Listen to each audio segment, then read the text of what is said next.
Hey guys, Elko Dude here. I want to make a video about doing these clutches right here on a ironhead sportster, specifically 1985 and 1986. They have the ironhead, but the late model clutches like all the Evos. So you're supposed to buy a specialty tool to remove this ring right here, the snap ring, and it's like $80 online.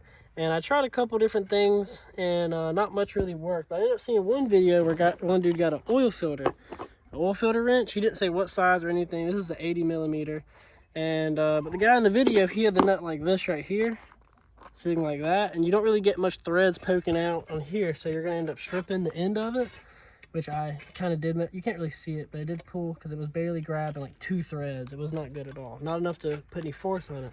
So what I did is I ended up drilling out this hole right here where the ratchet would usually go to the diameter of this right here, so it slips right inside of that. And then you have good clamping force on the back half because you have all the surface area. Slips right in there.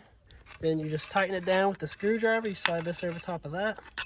Get your screwdriver and tighten it down with that, since it's kind of hard to do this, especially with no ledge. You don't want to strip that. Get your nice screwdriver, tighten it down, and it'll clamp up, and you can get that snap ring right out and put it right back in. So yeah, that's pretty much the only tip I have.